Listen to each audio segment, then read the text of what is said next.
First of all ఏంటంటే గత 5 సంవత్సరాలుగా రాష్ట్రంలో జరుగుతున్నటువంటి పరిపాలన ఏదైతే ఉందో మీరు చూసినట్టయితే దాని యొక్క ఇంపాక్ట్ ఏం చేసిందిరా అంటే నిజానికి చెప్పాలంటే it is very difficult to create a chemistry between the political parties. అంటే తెలుగుదేశానికి జనసేనకి కెమిస్ట్రీ క్రియేట్ చేయడం చాలా కష్టం. బట్ ఈ విషయంలో ఇంత మంచి కెమిస్ట్రీ క్రియేట్ చేయడానికి కారణం ఎవరు అంటే నేను జగన్మోహన్ రెడ్డి గారు అని చెప్తున్నాను. ఈ యొక్క ప్రభుత్వం చేసిన అరాచకం అని చెప్తున్నా. సో ఎప్పుడైతే ఈ యొక్క అరాచకం ఒక డిక్టేటర్షిప్ లీడర్షిప్ ఎప్పుడైతే ఉందో డెఫినెట్లీ ఆ టైంలో ఎదుటి వాళ్ళు కూడా కలవాల్సిన అవసరం ఎంతైనా ఉంది. కాబట్టి ఆ పాయింట్లోనే కలిసాము. కాబట్టి ఇక్కడ మా అధినేత చెప్పినట్టు డెఫినెట్లీ ఎప్పుడైతే అలయన్స్లోకి వచ్చామో అక్కడ నుంచి మేము ఓట్ ట్రాన్స్ఫర్ అనే దాని మీద చాలా కాన్సన్ట్రేట్ చేసాం. నాకు తెలిసి 175 నియోజకవర్గాల్లో ఆల్మోస్ట్ ఆల్ బెటర్ ట్రాన్స్ఫరింగ్ అనేది జరుగుతుంది. నగిరిలో కూడా 100% కోఆర్డినేషన్తో ఎటువంటి ఇబ్బందులు లేకుండా మా ఓట్ ట్రాన్స్ఫర్ అయితే పూర్తిగా వాళ్ళకి జరుగుతుంది. దాన్ని కన్విన్స్ చేయడానికి చాలా పాయింట్స్ మా దగ్గర ఉంది. ఇంకా ఈ ఇంటర్వ్యూలో మీరు అడిగే మరిన్ని ప్రశ్నలకు మా జవాబులు ఉంటాయి. నగరి నియోజకవర్గంలో 2014, 2019 అదేవిధంగా 2024 సో ఈ 3 సాధారణ ఎన్నికలు జనసేన పార్టీ ఎదుర్కోబోతుంది. సో 2014 నుంచి నేటి 2024 వరకు నగరి నియోజకవర్గంలో జనసేన ఓట్ బ్యాంక్ ఓట్ శాతం ఎంతవరకు పెరిగింది అనుకుంటున్నారు మీరు? నగిరి నియోజకవర్గంలో జనసేన ఓట్ షేర్ ఎంతవరకు పెరుగుంటుందంటే లాస్ట్ టైం వచ్చేసి యాక్చువల్గా బీఎస్పీ అనే పార్టీకి ఇక్కడ పొత్తులో సీట్ ఇవ్వడం జరిగింది. సో అంటే బీఎస్పీ పార్టీ అనేది జనరల్గా ఎవరికి తెలియదు. ఒక ఏనుగు గుర్తు అలాంటి పార్టీకే లాస్ట్ టైం దాదాపు ఒక 3200 ఓట్లు దాకా పడింది. సో ఒకవేళ అక్కడ గ్లాస్ ఉన్నట్టయితే దాని నంబర్ అనేది కొంచెం డిఫరెంట్గా ఉండేది. సో మాకు ఓటు బ్యాంక్ అనేది ఎలా చెప్తామరా అంటే ప్రజారాజ్యంలో తీసుకున్నట్టయితే నగిరి నియోజకవర్గంలో 2009లోనే ఇక్కడ 1360 ఓటు బ్యాంక్ అనేది ఇక్కడ నగిరి నియోజకవర్గంలో రావడం జరిగింది. సో ఆ పాయింట్ మేము క్యాలిక్యులేట్ చేసుకున్న గత 15 సంవత్సరాల తర్వాత జనసేనకు ఉన్న బిగ్గెస్ట్ ప్లస్ ఏంట్రా అంటే ఫస్ట్ టైం ఓటర్స్ 2014లో వచ్చిన ఫస్ట్ టైం ఓటర్స్, 2019లో వచ్చిన ఫస్ట్ టైం ఓటర్స్, 2019లో 2024లో వచ్చిన ఫస్ట్ టైం ఓటర్స్ ఎవరైతే ఉన్నారో ఆ నంబర్స్ మాకున్న లెక్క ప్రకారం దాదాపు 15,000 దాకా కొత్త ఓటర్స్ అనేది తీసుకురావడం జరిగింది. సో మేము అనుకోవడం ఏంటంటే అంతా మాకే షిఫ్ట్ కాదు. డెఫినెట్లీ జనసేన ఇంపాక్ట్ అనేది నగిరి నియోజకవర్గంలో ఎంత పర్సంటేజ్ ఉంటుందా అంటే 7 to 8% ఉంటుంది. దట్ మీన్స్ 2,01,447 ఓట్లున్న నగిరి నియోజకవర్గంలో జనసేన ఇంపాక్ట్ ఆన్ యావరేజ్ 12,000 నుంచి 14,000 ఇంపాక్ట్ అనేది డెఫినెట్గా ఉంటుంది. మాకు ఇక్కడ సభ్యత్వాలే జనసేనకు ఉన్న సభ్యత్వాలే మాకు 3,000 ఉంది. ఇక్కడ సభ్యత్వాలు 3,000 సభ్యత్వాలు ఉంది మాకు యావరేజ్గా. సో 3,000 సభ్యత్వాలు అంటే 3,000 కుటుంబాలు జనసేనకు సపోర్ట్ చేస్తున్నారు అర్థం. ఆ లెక్క ప్రకారం కుటుంబానికి 4 ఉన్నా కానీ మేము చెప్పిన లెక్క ప్రకారం 12,000 నెంబర్ మాకు ఈజీగా టచ్ అవుతుంది. ఇప్పుడున్న ఇంపాక్ట్ ఇంకొంచెం పెరుగుతుంది. 2019 తర్వాత జరిగినటువంటి పంచాయతీ ఎలక్షన్స్ కానీ అదేవిధంగా మున్సిపాలిటీ ఎలక్షన్స్లో నగిరి నియోజకవర్గంలో జనసేన కానీ పోటీ చేస్తుంటే మీరు అన్నారు కదా ఇప్పుడు మాకు 12,000 ఓట్లు ఉన్నాయి. సో ఈ ఎగ్జాక్ట్గా చెప్తున్నారు. అదే మీరు లోకల్ బాడీ ఎలక్షన్స్ కానీ మున్సిపాలిటీలో కానీ పోటీ చేస్తుంటే మీకు ఎగ్జాక్ట్ ఫిగర్ సో ఇంత percentage vote banking Nagari Janasena పార్టీకి నగిరి నియోజకవర్గంలో ఉంటుందని ఒక ఫిగర్ ఉంటుంది కదా. సో మీరు ఎందుకు పోటీ చేయలేకపోయారు? మంచి క్వశ్చన్ నవీన్. 2019 తర్వాత లోకల్ బాడీ ఎలక్షన్స్ ఆంధ్ర రాష్ట్రంలో ఏ విధంగా జరిగిందో ప్రజలకు మొత్తం తెలుసు.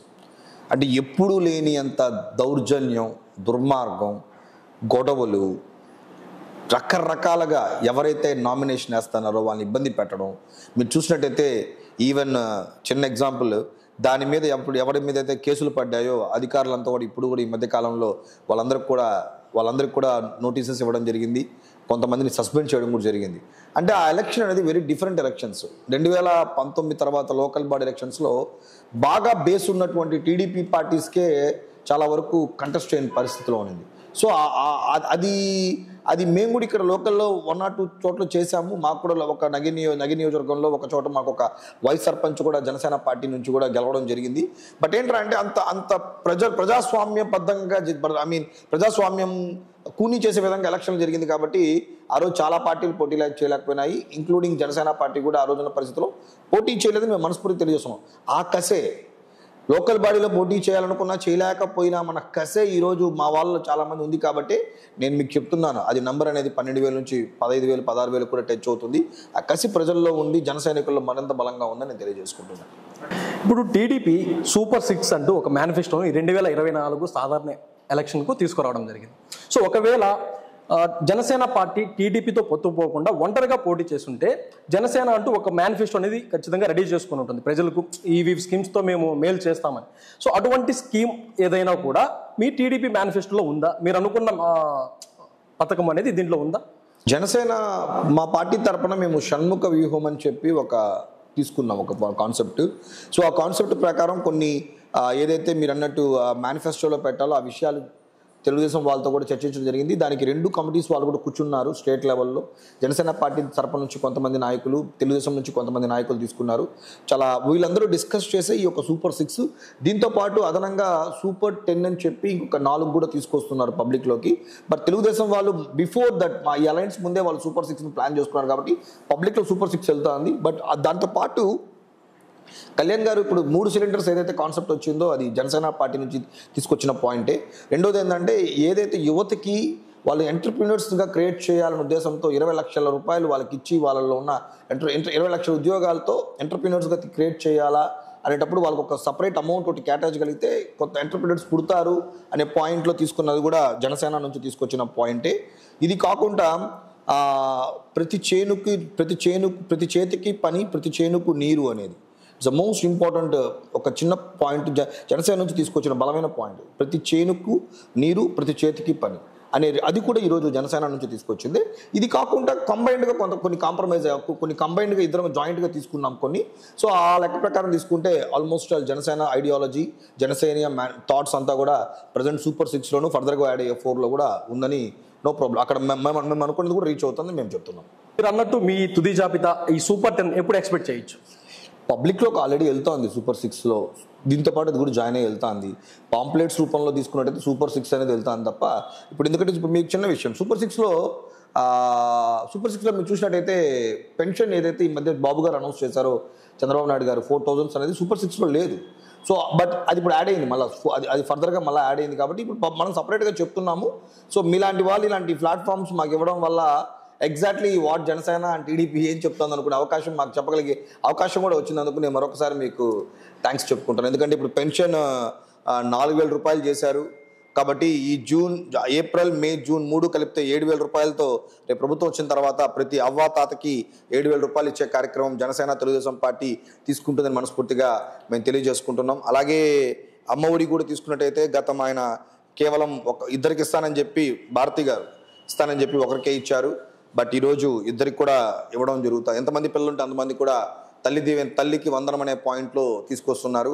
మహిళలకి ఈ మధ్య కాలంలో ద మోస్ట్ బాగా సెట్ అయిన ఒక ఫ్యాక్టర్ మీకు తమిళనాడు మన చెన్నై తీసుకున్నా, తమిళనాడు తీసుకున్నా, కర్ణాటక తీసుకున్నా, తెలంగాణ తీసుకున్నా మహిళలకి ఉచిత బస్సు సౌకర్యం అనేది ఒక ఇంపార్టెంట్గా తీసుకున్నారు.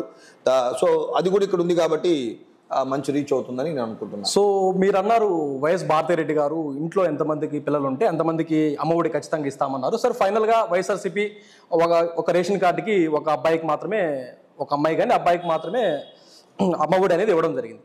కాకపోతే అప్పుడు వైఎస్ఆర్సీపీ ఒక్కరికి 15,000 అమ్మఒడి ఇచ్చారని ఒక అరాచకం స్టార్ట్ అయ్యింది.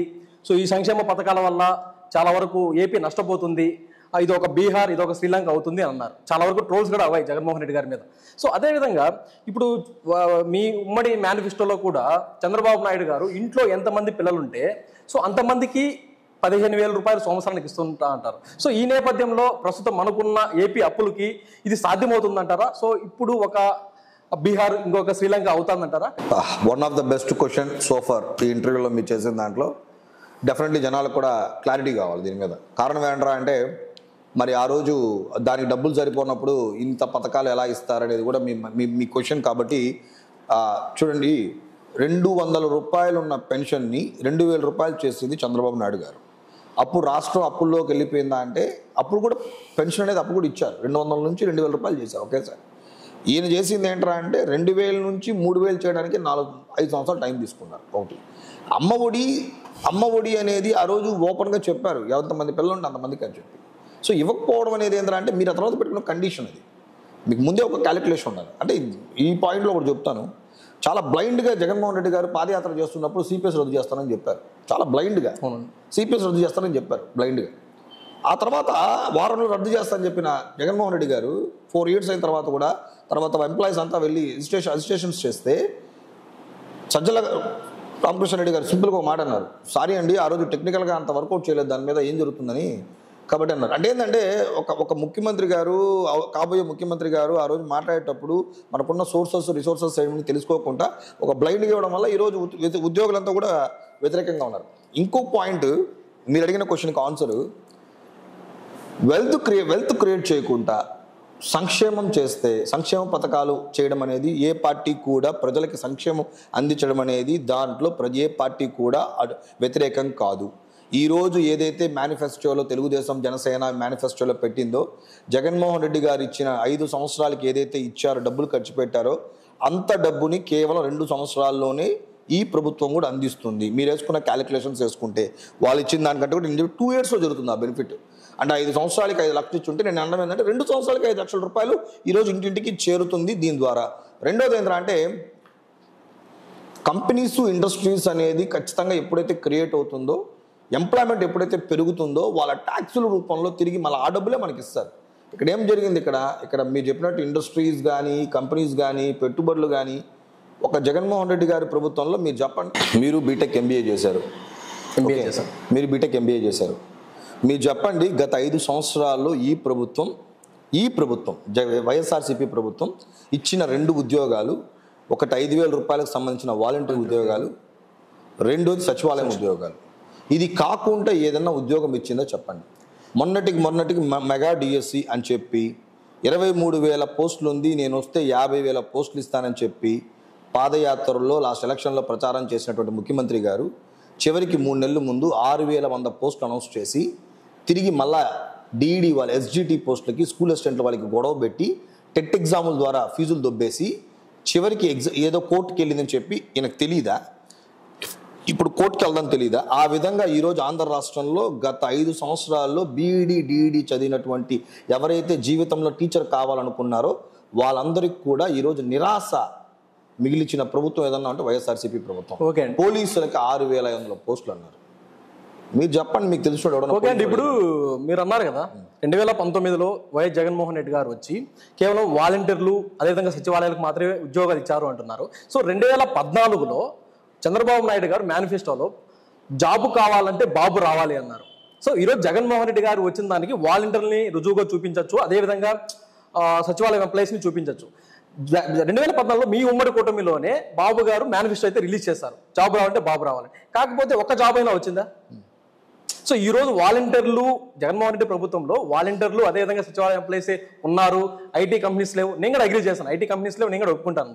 కానీ 2014లో మీ మేనిఫెస్టోలోనే బాబు కావాలంటే జాబ్ కావాలి, జాబ్ కావాలంటే బాబు రావాలంటే ఒక నినాదంతో చాలా వరకు తీసుకెళ్లారు. చాలా మంది యువత నమ్మి ఆ రోజు ఓట్లేశారు. అట్లా నమ్మి ఓటేసిన వారికి ఎటువంటి ప్లాట్ఫామ్ అందించారు 2014లో? 2014లో మనం గవర్నమెంట్ ఫామ్ చేసే టయానికి ఆ టైంలో క్యాపిటల్ సిటీ అనేది లేదు ఆ రోజు ఏపీలో. సో క్యాపిటల్ సిటీ లేనప్పుడు డబ్బులు ఎక్కడొచ్చి ఎవడ పెడతాడు? బట్ అప్పటికి కూడా చంద్రబాబు నాయుడు గారి మీద ఉన్నటువంటి నమ్మకంతోనో లేకపోతే ఆయనకున్న అనుభవంతోనో అమరావతిలో ఆ రోజు ఒక 30,000 ఎకరాల ల్యాండ్ పుల్లింగ్ తీసుకొని ఆ రోజు స్టార్ట్ చేయడం జరిగింది, క్యాపిటల్ సిటీ స్టార్ట్ చేయడం జరిగింది. So at the same time మీరు అన్నట్టు డిఎస్సి పడలేదంటారా? ఆ టైంలో పోలీస్ జాబులు పడలేదంటారా? డిఎస్సి పడింది, పోలీసుల జాబులు పడింది, ఏపీపీఎస్సీ స్టాఫ్ సెలక్షన్స్ కమిషన్స్ పడింది. మోర్ ఓవర్ అమరావతిలో ఎంతో మందికి అప్పటికప్పుడు హైకోర్టు అనేది మీరు వెళ్ళి చూడండి అమరావతిలో ఎలా ఉంటుంది హైకోర్టు. సో ఇక్కడ మేము ఆరిన్ అలయన్స్లో ఉన్నాం కాబట్టి అప్పుడు ఆయన చేసిన దాన్ని మేము చెప్తున్నాం అంతే, అది చెప్తున్నాము. ఒక టైంలో డిఫర్ అయిన దానికే బయట వచ్చి మా అధినేత గారు బయటకు వచ్చి ప్రశ్నించడం కూడా జరిగింది. సో బట్ సరే మీరు అన్నట్టు ఓకే, కొంత సాటిస్ఫాక్షన్ లేదు సార్, 50% సాటిస్ఫాక్షన్ లేదు కాబట్టే కదా మీకు ఓటేశారు జనాలు. ఎందుకు జగన్కి ఓటేశారు? 151 సీట్లు ఆంధ్ర రాష్ట్ర చరిత్రలో ఎప్పుడైనా వచ్చిందా? ఎందుకేశారు?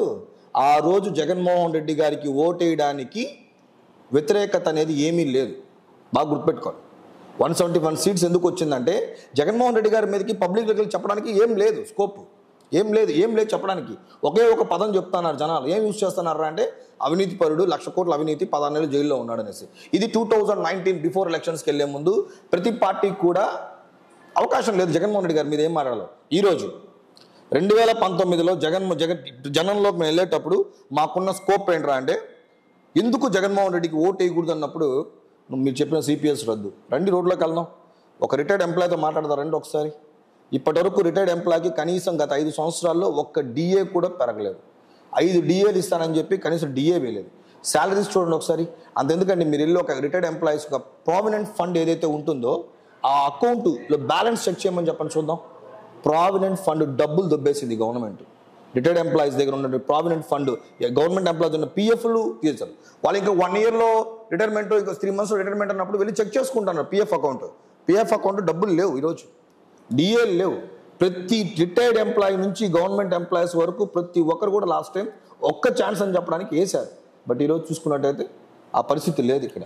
సో కాబట్టి ఆ రోజు వేయడానికి రీజన్, ఈరోజు మాకు అడగడానికి రీజన్స్ చాలా ఉన్నాయి. ఓటు సార్, ఇక్కడ నుంచి వైఎస్ఆర్సీపీ అభ్యర్థిగా ఆర్కే రోజా గారు పోటీ చేస్తున్నారు. 2014లోనూ ముద్దుకృష్ణ నాయుడు మీద గెలిచారు. అదేవిధంగా 2019లో ముద్దుకృష్ణ నాయుడు తనయుడు భానుప్రకాష్ గారి మీద కూడా గెలిచారు. సో 2024లో కూడా నేను ఖచ్చితంగా గెలిచి హ్యాట్రిక్ కొడతానంటున్నారు.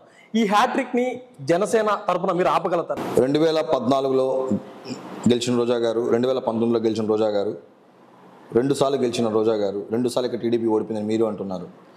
ఈ యొక్క రికార్డ్ని బ్రేక్ చేయబోయేది 2024లో జనసేనతో పొత్తు పెట్టుకున్నారు కాబట్టి ఆ రికార్డ్ అనేది బ్రేక్ అవుతుంది. మీరు మరొక 60 రోజుల్లో ఆ రిజల్ట్ ఏదో మీరు చూస్తారు. సో రోజా గారికి ఎందుకు ఈసారి జనాలు నిలబడరు అంటే, గవర్నమెంట్ మీద యాంటీ వేవ్ చాలా ఎక్కువ ఉంటుంది. మోర్ ఓవర్ ఇక్కడ లోకల్ వాళ్ళు ఇక్కడ చేసిన డెవలప్మెంట్స్ గురించి చూస్తారు. ఫస్ట్ పాయింట్ ఏంటంటే, సీఎం గారు ఈ మధ్యగా ఒక ప్రోగ్రామ్కి వచ్చారు. ఆ ప్రోగ్రామ్కి వచ్చినప్పుడు యాక్చువల్లీ ఏంటంటే, మన గవర్నమెంట్ ఎండింగ్లో మనం ఏముండాలంటే ఎవ్రీథింగ్ ఓపెన్ చేసేసి దాని లోపల పనులు జరుగుతూ ఉండాలి, కానీ ఇప్పుడు ఓపెనింగ్స్ అనేది ఉండకూడదు. బట్ అన్ఫార్చునేట్లీ లాస్ట్ 6 monthsగా ఎక్కువ ఓపెనింగ్స్ అనేది ఉంది. ఎక్కువ శిలా పథకాలు కూడా మేడం గారు ఎక్కువ ఓపెన్ చేయడం కూడా జరిగింది. కాబట్టి ఇక్కడ డెవలప్మెంట్ అనేది పెద్దగా కనబడలేదు. కోసల నగరంలో మేడం ఏపీఐసి చైర్మన్గా ఉన్నప్పటికీ కూడా కనీసం ఒక ఇండస్ట్రీ కూడా అక్కడ రాలేకుండా పోయింది. పర్యాటక శాఖ మంత్రిగా ఉన్నప్పటికీ కూడా మన నగిరిలో ఉన్నటువంటి 2 ఏదైతే టూరిజం ప్లేసెస్ ఉంటుందో ఆ 2 ప్లేసెస్ కూడా ఈరోజు బార్లుగా అవతారం ఎత్తింది ఇక్కడ చెప్పాలంటే. కాబట్టి చేసింది చెప్పేదానికి వాళ్ళకి ఏమీ లేదు. కాబట్టి డెఫినెట్లీ మేము ఇది చేస్తామన్నప్పుడు ప్రజలు మమ్మల్ని నమ్ముతారు, మాకు ఓటేస్తారని తెలియజేస్తాం. సార్, విజయపురం మండలంలో చాలా వరకు ల్యాండ్ అక్వైరింగ్ జరిగింది. సో ఏపీఐసి చైర్మన్ రోజా గారు పీరియడ్లో చాలా వరకు ల్యాండ్ అక్వైరింగ్ చేస్తారు కదా. సో 2024లో భానుప్రకాష్ గారు ఇక్కడ నుంచి గెలిస్తే ఖచ్చితంగా ఆ ల్యాండ్ అక్వైరింగ్ అక్కడ డెవలప్మెంట్ జరుగుతుంది అనుకుంటున్నారు. మీరు చేస్తారా ఖచ్చితంగా అక్కడి నుంచి? సో ఒక చదువుకున్న వాడిగా నేను ఒక చదువుకున్న వ్యక్తితో పనిచేయడానికి ఇష్టపడతాను. ఈరోజు గాలి భానుప్రకాష్ గారు కూడా తెలుగుదేశం పార్టీ అభ్యర్థి ఎవరైతే ఉన్నారో ఉన్నతమైన చదువులు చదువుకొని యుఎస్ లాంటి దేశాలు ఉద్యోగాలు చేసుకొని ఆయన రాజకీయంలోకి వచ్చారు. నాకున్న పర్సనల్ ఇంటరాక్షన్తో నేను 2-3 సందర్భాల్లో భానుప్రకాష్ గారితో మాట్లాడినప్పుడు ఆయనకున్నటువంటి విజన్ ఏంటి, నగిరికి ఏం చేయొచ్చు అనే దాని మీద చాలా క్లారిటీ ఉంది. నేను డెఫినెట్గా చెప్పగలను, రేపు భవిష్యత్తులో చెన్నై లాంటి సిటీస్లో పెద్దదైపోవడం వల్ల కంపెనీస్ ఇంకా అక్కడ పెట్టేదానికి స్థలాలు లేనప్పుడు వాళ్ళు ఆల్టర్నేట్గా సోర్సెస్గా తీసుకునేటప్పుడు డెఫినెట్లీ నగిరి అనేది చాలా అడ్వాంటేజ్ అవుతుంది. అందులో మనకు విజయపురం అనేది చాలా అడ్వాంటేజ్గా వస్తుంది.